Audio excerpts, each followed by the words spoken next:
Welcome to African Political Thought. This course is going to work on the proposition that all rebellion, all political progress in Africa has been established on thought. In other words, to present the idea of the thinking continent.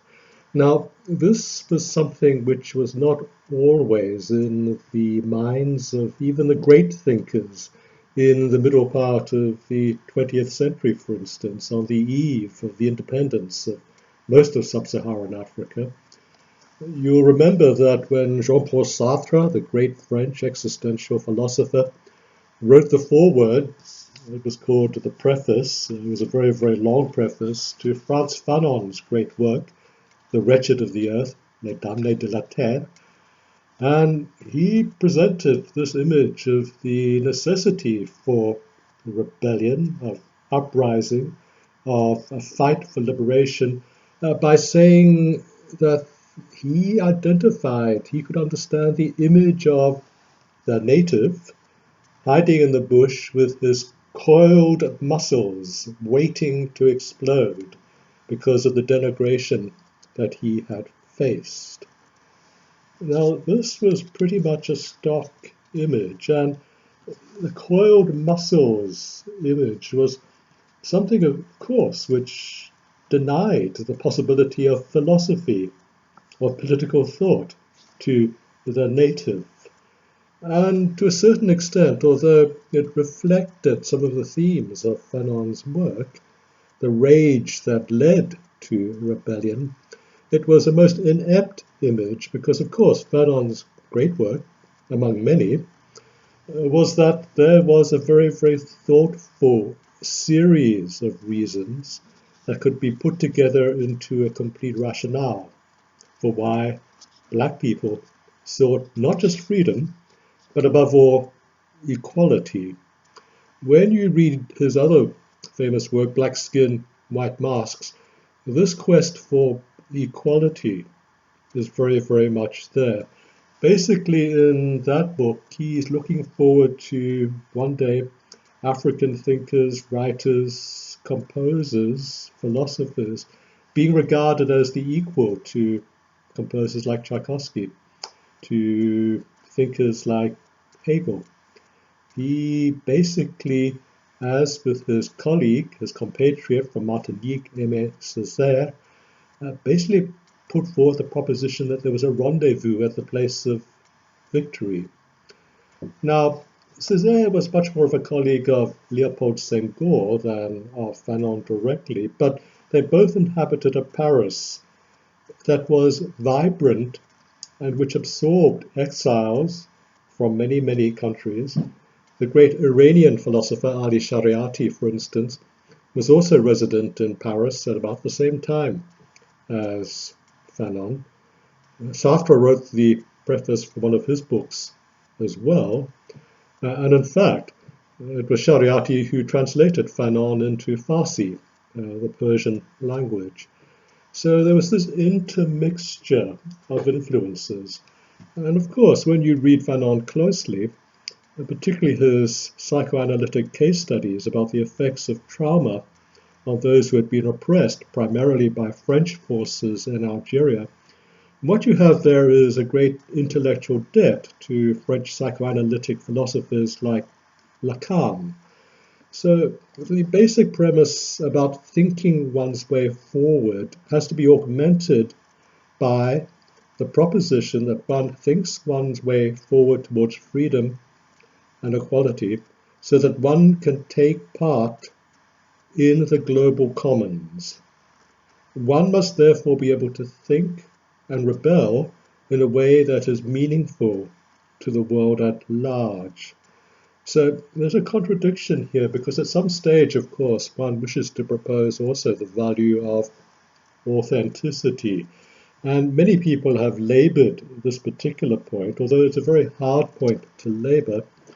In today's Africa, with 54 recognized states, 55 if you count Somaliland, which functions effectively as a state but without diplomatic recognition, What you have in those states largely conforming to the borders agreed by the European powers at the Congress of Berlin in 1884-85, they literally carved up Africa over Christmas pudding. That's why there are so many straight lines. When they couldn't agree where the borders should be, they simply took a ruler and drew a straight line. It really was that banal. But what you have in those 54 to 55 territories is 2,000 different languages. That's 2,000 different ways of reasoning and ways of expressing reason. What is this authenticity? Can it be presented in a fragmented form? Is there a holistic African view? These are questions which properly belong in a formal philosophy course. For the purposes of this course, we're going to be looking at African political thought as thought that grapples with the modern politics to do with liberation and independence. And of course, the thinkers benefited from their exposure to Western influences. If you go down the road from SOAS when the pandemic finally subsides sufficiently for you to be able to do so, go to the Marlborough Arms. It's literally 3 minutes walk from SOAS. That's where the African revolutions were plotted, particularly in southern Africa, but also in eastern Africa. People who were students at SOAS used to go and drink there and plan and think their way towards a just future. Walter Rodney, when he was writing his PhD at SOAS, how Europe underdeveloped Africa, probably went and drank there. Jomo Kenyatta, the first president of Kenya, came up from the LSE and drank there. Thabo Mbeki, when he was visiting, when he was representing internationally the ANC, would go and drink and discuss the future there in very thoughtful terms. And this thought, as we'll see later in this course, is very much reflected in Thabo Mbeki's intellectual contributions to what he hoped would be a great new African Renaissance. The idea of Renaissance is not new, of course. People like Leopold Senghor, also in Paris from the 1920s onwards, dreamt of a Renaissance in which black culture would be absolutely regarded as equal to the cultures of anyone, anywhere. But what this meant was that you had a cosmopolitan sense of thought from the very beginning. And if you trace it back beyond the years of Paris, what you had, particularly in the United States, was the beginning of thinking which essentially allied the search for equality and freedom in the United States with the idea that an entire continent could one day become free, and that there was an indissoluble link between the two continents, North America and Africa. And you had many people who tried to transact the relationship between the two. The first intellectual stirrings for black freedom in America absolutely had Africa in mind, not only as a forebear, a continent of forebears, but also as a continent in which you had the possibility of refuge and return. Now, this was a difficult proposition because by that stage, several generations of slavery had meant that there was no living memory of Africa, or even which part of Africa their ancestors had been taken from. So Africa was a place of imagination, an imagination certainly of a freedom not yet created either in Africa or, at that stage, of course, not yet in the United States. Whether that freedom exists actually in either continent right now is something that can be debated. But the first great thinkers tried to make this leap, and in fact, they tried to make this leap geographically as well. So that the first thinker that we should really consider in this course is Edward Wilmot Blyden. Blyden basically achieved a very good education because of the goodwill of white sponsors who all the same were involved in what they called a colonial project, which was a very curious one. The United States never became a colonial power in the sense of Great Britain, France, other European powers, for instance. But the idea among well-wishers of black people was that it should be the black people themselves who would return to colonize Africa. The image of Africa itself was still one of underdevelopment, so that the returning black people would develop Africa. The idea of the native reigned supreme, even among well-wishers in the early United States. But what you had with Blyden was someone who became very well educated and returned to Africa, to Liberia, in 1850. Now, Liberia is a problematic country because what you had at the creation of modern Africa and its state borders at the Congress of Berlin in 1884 were two countries that could say that they were never able to be colonized. This is sub-Saharan African countries. One is Ethiopia, of course, with a long history, a long written history, and they had been able quite successfully to resist Italian encroachment. The great Battle of Adwa, for instance, in which the Ethiopian armed forces defeated the Italian armed forces, is commemorated in paintings that you can buy all over Addis Ababa. It's the great tourist take-home, as it were, to have a painting of that great battle, where the Ethiopian forces matched the European forces, gun for gun, cannon for cannon, and the angels and the saints of heaven, the Christian angels and saints of heaven, rode with the Ethiopians. Because, of course, the Ethiopian Coptic Church has the oldest Christian liturgy in the world. How the Coptic Church worships is probably closer to how the apostles of Jesus worshipped than any other series of rituals and procedures and protocols on earth today. So they had this huge sense of being righteous and being right in their rebellion against the efforts of the Italians to colonize them. So they had a thinking which was anchored in very, very much the same kinds of strata of thought as the would-be colonizers. What you had in the case of Liberia, which was never colonized by a European power, but was colonized by returning black slaves and black freemen, led by people like Blyden, was an incursion into a part of the continent which did not meet the goodwill and the good wishes of the African population already living there.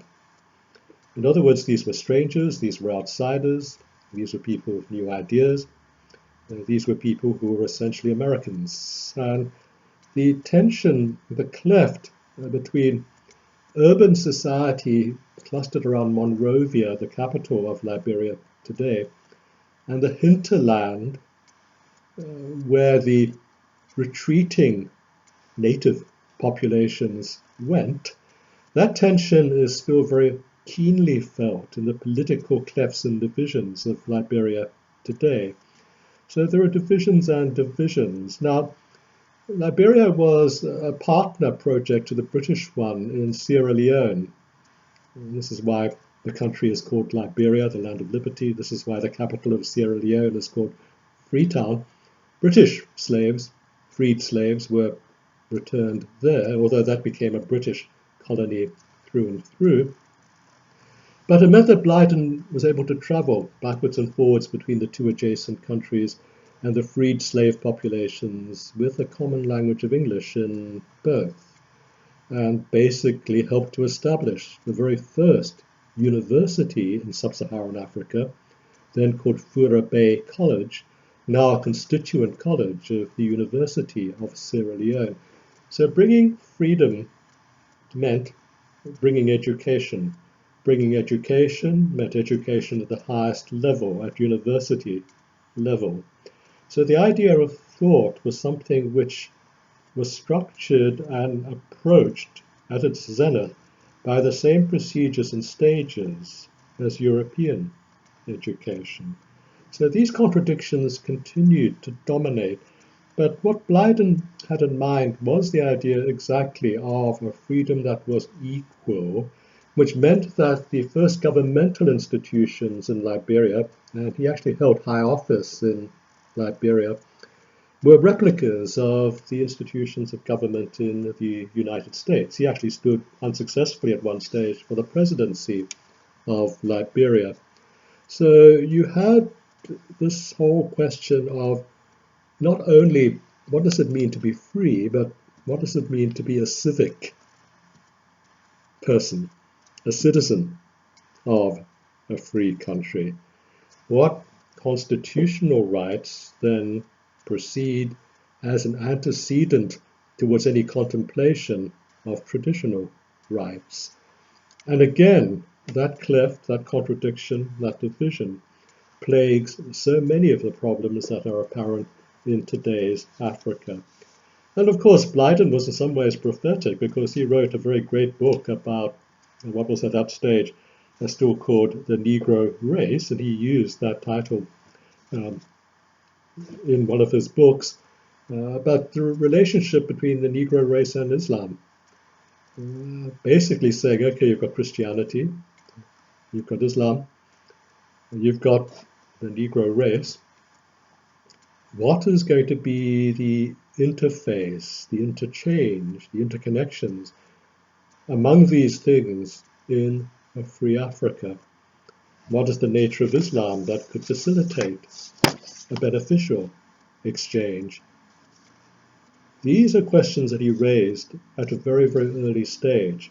And of course, they are questions that are still germane today in African political thought. Now, Blyden has been regretfully understudied. His books are still in print. They're written in a language which seems antique now, the Negro race being one of the descriptors which no one uses anymore, but which was in common currency at that point in time. But probably the acknowledged giant of early Black American thought was W.E.B. Du Bois, basically pronounced in a shorthand of Webb Du Bois, Dubois, to use the French pronunciation, but Du Bois refused to use the French pronunciation, basically using the pronunciation of his name as it appeared to people in his neighborhood. In other words, this was the hood pronunciation. So he's come down to us as Webb Du Bois, who wrote a huge number of very influential books, the Souls of Black Folk being probably the key, sociological essays talking about the condition, political and social and economic, of black people in the USA. And he was the first black person to get a PhD from Harvard.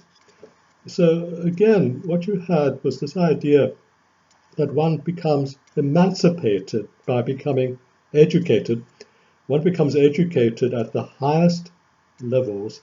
So no one can say that you skipped the protocols towards the accreditation of thought.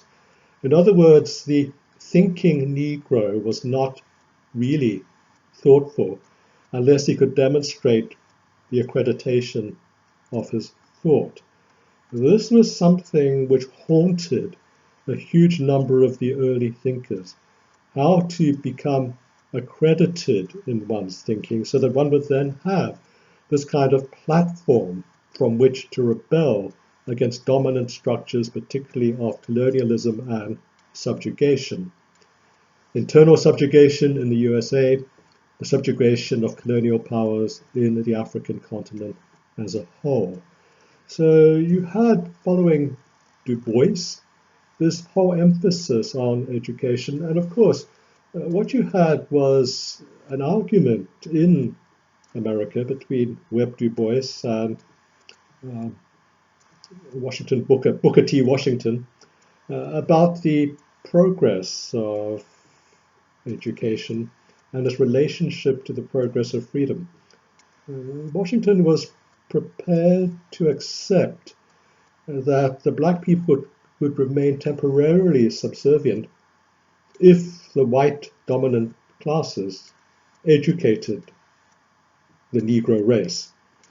For Webb Du Bois, this kind of gradualism wasn't enough. It was all or nothing right away, please. Education as freedom, but education as an extremely important part of making freedom recognizable in its thoughtful articulation. So he became an activist for civil rights in America. He became someone who became known internationally. He had his own arguments with Marcus Garvey, who was a contemporary of Du Bois. The Souls of Black Folk was something which came out in the late 1800s, and Garvey also became active round about that point in time, both of them stretching their work into the 20th century. It was Garvey who basically propagated into popular thought the idea of the return home. He had a huge influence on students who came from Africa to America to study, like Kwame Nkrumah. And in fact, Marcus Garvey's Black Star Line, this was going to be the shipping company that took the Negro race back to its African home. The Black Star Line featured the Black Star, which became the central emblem of the Ghanaian flag. And a very great deal of Kwame Nkrumah's thought, he became the founding president of Ghana, the first sub-Saharan country to be granted independence in 1957. He pretty much was influenced by American thinkers like Marcus Garvey. He worked his way through university in the USA, at black universities, washing spoons and cups and plates in greasy spoon diners, working his way up and therefore feeling and seeing and experiencing the denigration of being black at the receiving end. In other words, he wasn't there courtesy of all kinds of gifts of scholarships and benefactions, but did it the hard way. So that his return to Ghana and his idea of the new African man was not only something new for Africa, it was something new in terms of a global sense of escaping denigration. But we're going to deal with Kwame Nkrumah a little bit later in the course. His path and Du Bois's path would cross. And this is because Du Bois was very, very influential in establishing the whole series of African congresses. The whole idea of a Pan-African Congress, again, brought together the idea of the black diaspora, particularly in the United States, but also in the Caribbean, in Great Britain as well, with the idea of freedom in Africa. And the idea was to develop the continent with a specific identity, which was black. It was as general as that in its key respects. The idea of the plenitude and multitude of identities in Africa was even then not yet fully appreciated. It was a destination of an aspirational sort, increasingly of a thoughtful sort. But the first Pan-African Congress has attracted almost no one from Africa itself. They came from metropolitan countries, people like Du Bois, highly educated, people who were free in terms of not being any longer in slavery, but people all the same who had an imagination of Africa that was not yet ameliorated, augmented, added to, corrected by the actual black experience in Africa itself and the different kinds of experience in the different parts of Africa. Don't forget, not only 2,000 different languages, but you can fit all of the United States, all of Europe, all of the Soviet Union, and half of China into the landmass of Africa. That's a bloody big continent. So to say we can generalize about it is a pretty dangerous and, I would say, naive assumption. It should be represented in the glory of its plurality, but not as a generalized plurality. Du Bois was active in the civil rights movement as well as in propagating the Pan-African Congresses. He tried to have an influence on Woodrow Wilson after World War I. The famous doctrine, the Wilson Doctrine for how the world should be after the victory for the Western powers in World War I, Du Bois tried to inflect in those principles the idea of decolonization of Africa. And there's no evidence that this became something in the forefront of Wilson's mind. It's there in the subtext, and it has certainly established a subtext in American political life, particularly in black civil libertarian life, that there was a connection between one continent and the other. And the new black African leaders themselves took this as a necessary connection. In a later generation, there are all these amazing photographs of the first president of independent Zambia, Kenneth Kaunda, conversing and walking with Martin Luther King, for instance. We can actually trace back the origin of this kind of fraternity, if you like, to the work of people like Blyden, and particularly the work of people like Du Bois. But where there was a real coalescence, when there was a real meeting face to face after a long gap between the Pan-African Congresses, was at the 1945 Manchester Pan-African Congress. 1945, the end of World War II.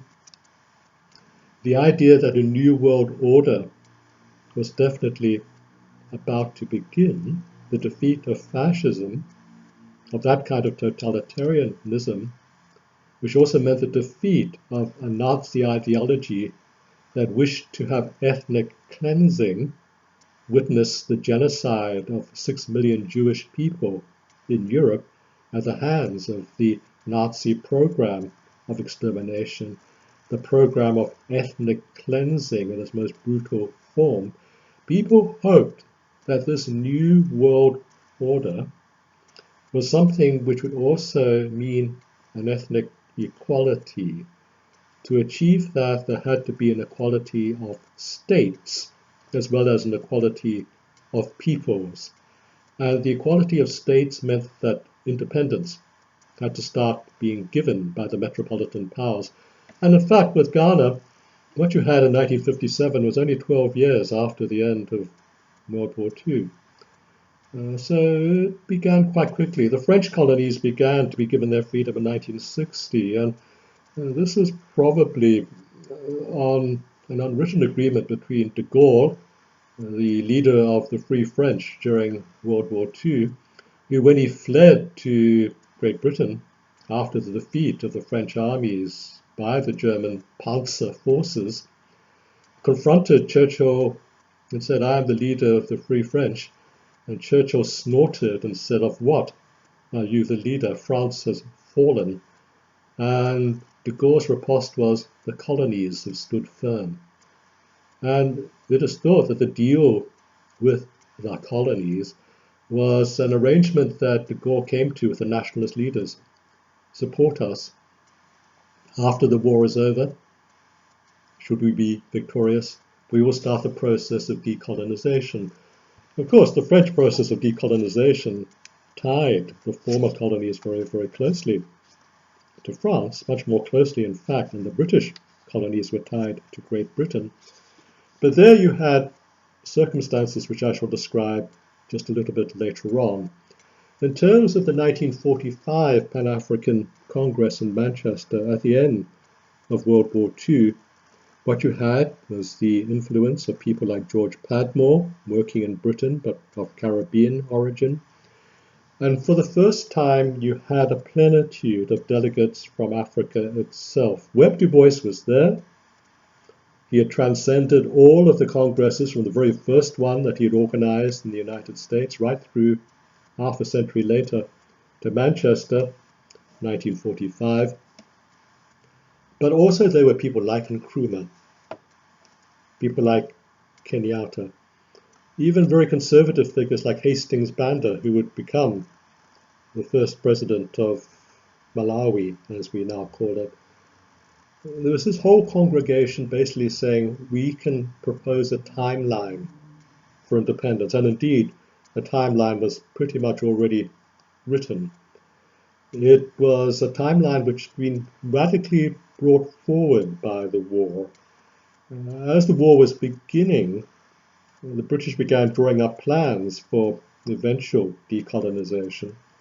One of the authors of this plan, a senior civil servant called Malcolm MacDonald, the son of Ramsay MacDonald, the famous political leader, basically said to me, because we sat on committees together, well, we originally had projected the final decolonization for the 1990s. He said it had to be brought forward in the 1960s, not only because of the clamour and the intellectual justifications for freedom, but simply because after the war we were bankrupt and the colonies had to be let go because they were too expensive to maintain. Don't forget, it was only in a very few colonies that the ransack for raw materials identified by Walter Rodney in his SOAS PhD thesis took place, the Belgian Congo being a conspicuous example. We'll come to that in a future lecture.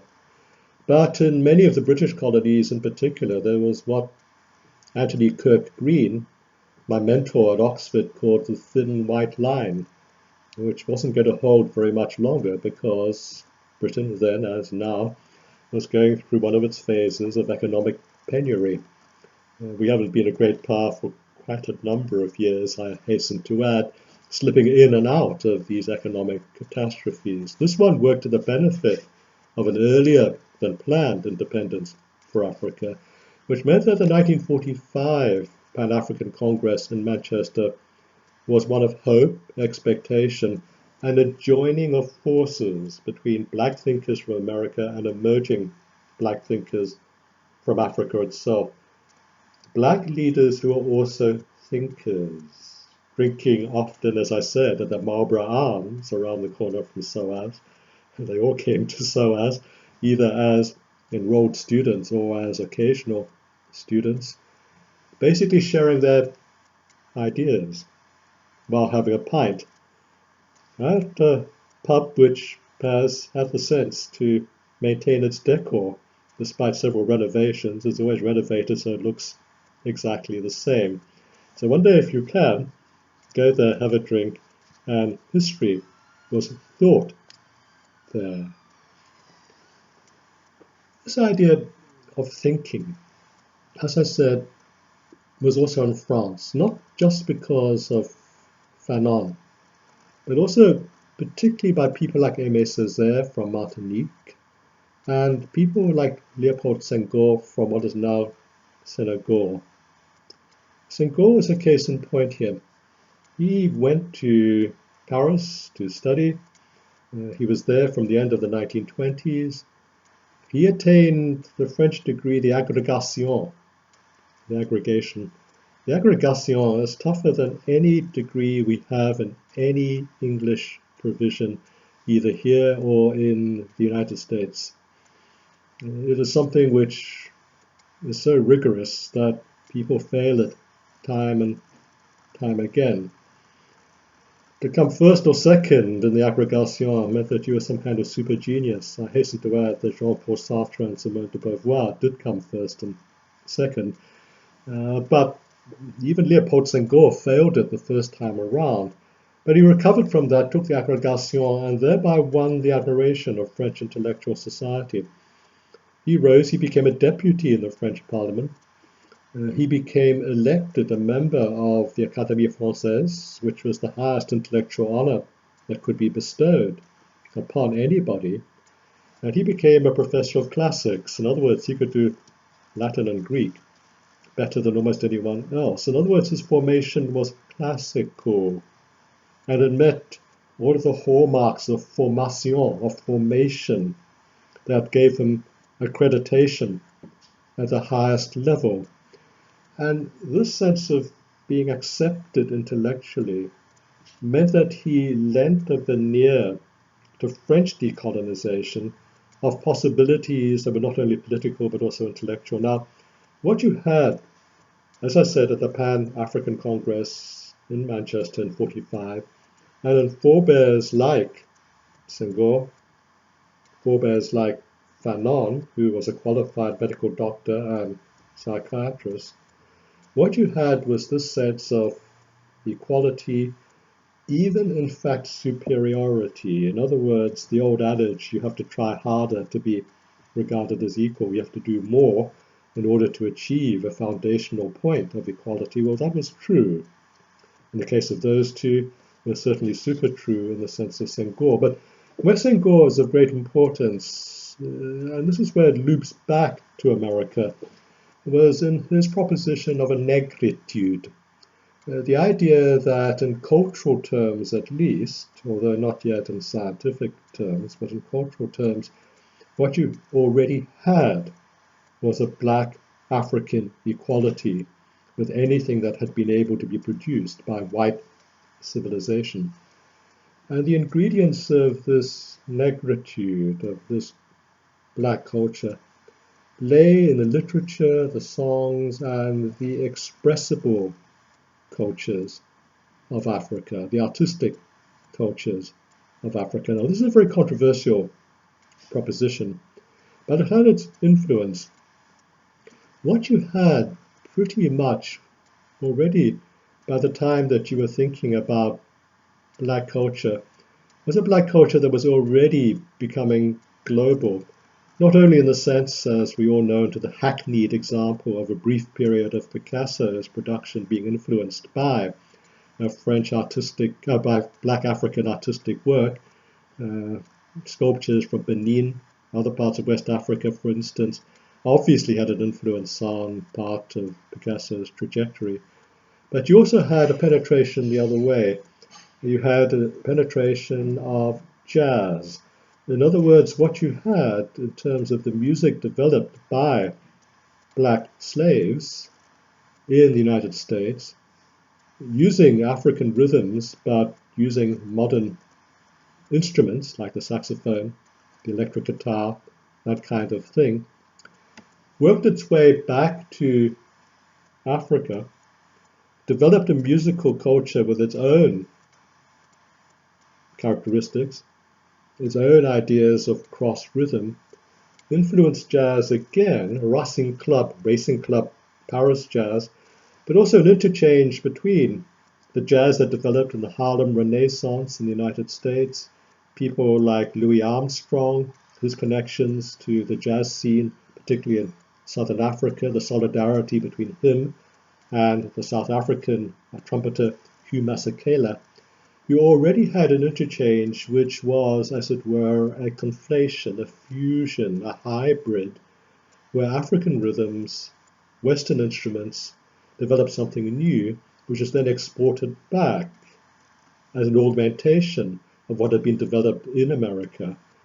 Jazz became the favorite music of the existential philosophers, for instance. It became the music of the freedom of thought among white intellectuals in Europe, as well as in America, and it became a symbol of the transfusion across the Atlantic of people who are now aspiring to be free and showing they could be free in their creative capacities, basically providing the grist for what became known later as the Black is Beautiful movement in the United States, founded essentially on the animation that came from Senghor's idea of negritude. And Senghor, having passed all the way up to the agrégation and being a professor of classics and a member of the Académie Française, basically could not be gainsaid by the French authorities. Nor could Fanon. Don't forget, people like Fanon fought for the French against the Nazis in World War II. He won the Croix de Guerre, the Cross of the War, for his heroism fighting for the Free French forces in one of the last stands against the German military encroachment that shattered all of the French armies. In other words, the idea that there were gradations of oppression and suppression was not lost on the black thinkers who went to places like France, earned their spurs in more ways than one, and it was better to fight for the suppression that came from a power like France than to endure the suppression and the genocide that was the prospect of being underneath a suppressive totalitarian power like Nazi Germany. So from the very beginning, as I said, as I started this lecture, you had a contradiction, a certain pragmatism, and particularly a pragmatism that confronts how do we enter the question of a global commons. What this meant in terms of the Manchester Congress in 1945, what this meant was an agreement among the different leaders, both from the United States and Africa, also from the Caribbean, also from Europe, was that there had to be not only independence, there had to be not only an equality of states in the international relations of the world, but Africa had to take part in the new beginning, in the new world order that was possible with the defeat of fascism. Africa had to be an equal also in terms of the capacities of its citizens. So the idea of development, which is a very controversial idea now, and it's controversial because a very great deal of development has been achieved, has been far from fully achieved, but we are able to be skeptical, rightly so, of the Millennium Development Goals and the Sustainable Development Goals as being somehow patronizing. They weren't patronizing in 1945. So the idea of thought, of education, was very, very clear in the minds of those who were congregated in Manchester. So when Zambia became independent in 1964, for instance, the founding president, Kenneth Kaunda, one of the first things he did was to establish a university. Now, why establish a university? Well, very simple reasons, a very practical reason in the first instance, because when the British finally gave independence to Zambia, it used to be Northern Rhodesia, when it finally gave independence to Northern Rhodesia, there were 99 graduates in the entire country. Kaunda was meant to run a country with 99 university graduates. He had to have an educated administrative class and a professional class right away. How many doctors were there among these 99? How many people who could run a government department? And I hasten to add that of those 99, about 2 had achieved their degrees by British governmental scholarships. The rest had cobbled together their education courtesy of church scholarships and scholarships from the non-aligned countries that had begun to develop after the Bandung Conference in the mid-1950s, and which we now know in its descendant form as the non-aligned movement. But countries like India, for instance, gave many scholarships to Zambians and other people so that they could have some capacity of an educated and disciplined intellectual sort by which they could run their countries. I remember when I completed, towards the tail end, I hasten to add, the very first Lusaka marathon, I was handed my medal by the Prime Minister, Mr. Mundia, who had received his master's degree from an Indian university. And so that legacy carried itself forward from independence in the 1960s through to the 1980s, which is when I lived for some years in Zambia. But that congregation of leaders from Africa who came to Manchester, who went back to become presidents, all wrote books. In other words, they saw the importance of leaving not just a political legacy, not always a successful one, as we'll discuss later on in this course, but of leaving an intellectual legacy. In other words, their contribution to African history was twofold, political and intellectual.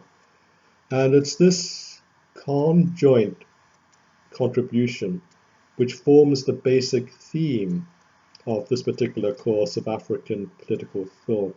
A theme resonant with contradictions, resonant also with pragmatism, resonant also of aspiration, that the future has to be thoughtfully based.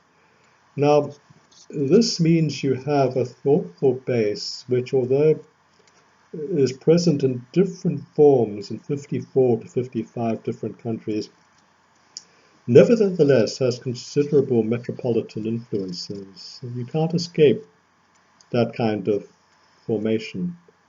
But it was the desire for equality with Europe, with the United States of America, and with the other metropolitan powers of the world. That desire for equality was something which was an uppermost thought in the minds of these leaders who were also thinkers. And their legacy is what, as I say, we will discuss. We should also be mindful at this stage, although I will mention it later on in this course, is when you look at the influence of powers that were not colonizing powers like China, although there's a very great deal of controversy, rightly so, about the Chinese influence in Africa today, it was precisely China that came to the side of many of the colonial powers because, and I want to point this out, and not just because I'm Chinese, the Chinese also had been denigrated by the European powers and by the United States of America.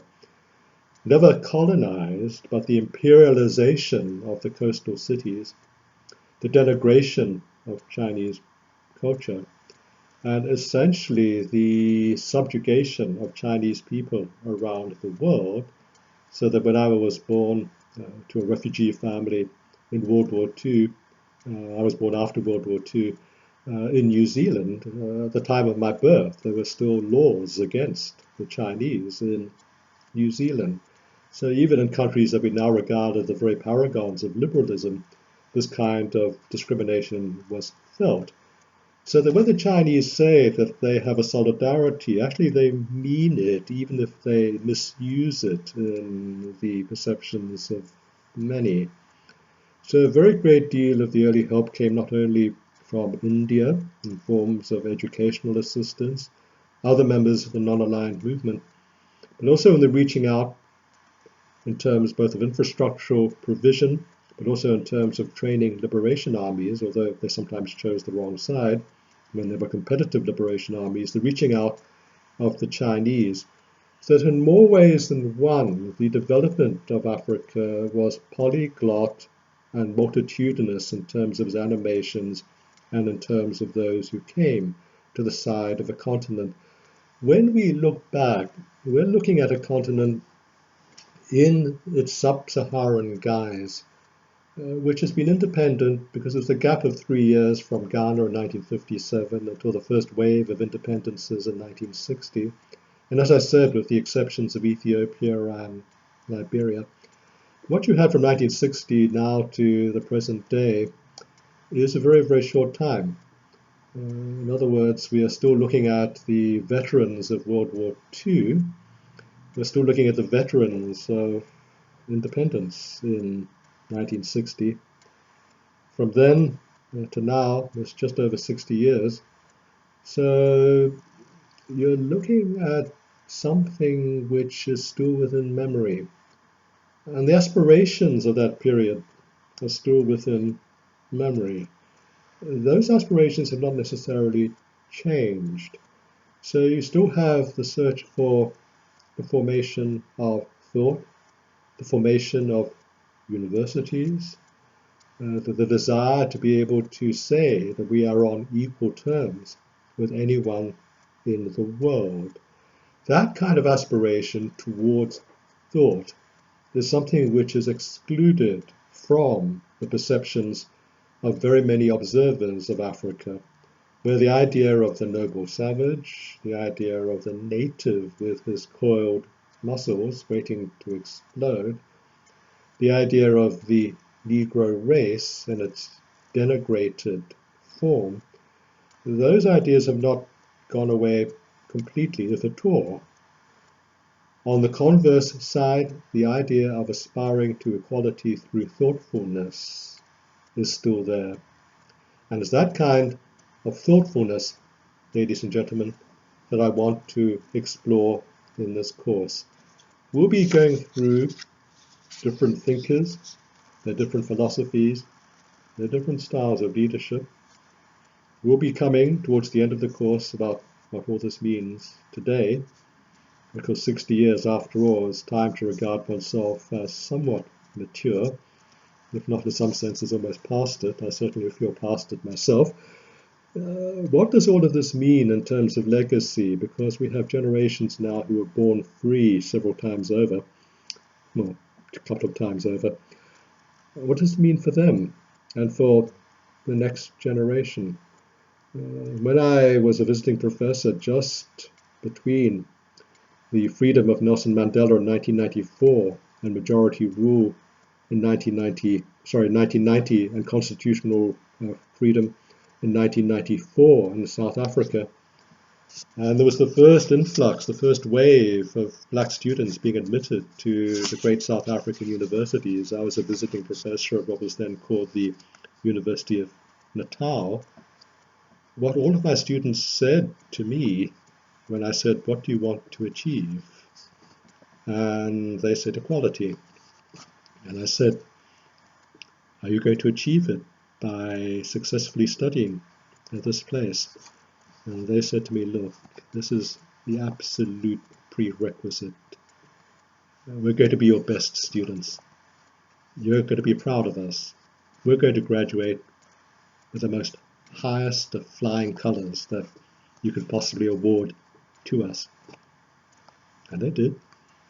I recognize that this is something which, as I said, remains aspirational, not fully fulfilled by a very long shot, but something which you'll see is reflected time and again in this course. So, ladies and gentlemen, thank you for listening. I'm sure we'll have a very interesting discussion in our very first meeting tutorial seminar to discuss these things, where we should also, of course, discuss the nature and the structure of the seminar tutorial process. But for now, I hope you've enjoyed the style of presentation, informal, to a certain extent anecdotal. The reading is on the BLE. Because of this being a very unusual year, and of not being able to have a fully working library, which means that the staff that normally provide electronic versions of books are not able to be there actually to provide all of those sources, what I've tried to do is to give you click-throughs to as many analogous sources as possible, filmed summaries of previous iterations of this course, and chapters from my own work, as well as complete copies of my own books closely related to African political thought. Those BLE pages do bear some investigation. The course is going to develop as the weeks go by. We'll discuss essays in due course. Don't worry yourselves about that now. For now, familiarize yourself with the BLE pages. Do try to have viewed and to have listened to this lecture before we meet for our first seminar tutorial. There will be a filmed lecture made available to you days in advance of those seminar tutorial meetings. So it's up to you to make yourself acquainted with the propositions that I wish to make, and for you to develop your arguments against what I have to say. You'll find I'm very open to criticism. Been tramping around Africa since 1979, lived there for some years in the 1980s, taken part in the formation of liberation movements into governments, continue to advise governments and opposition leaders to this day. It's been a long haul, and it's been a difficult one, but it's a fascinating continent. It's fascinating for its thought. Thank you, ladies and gentlemen.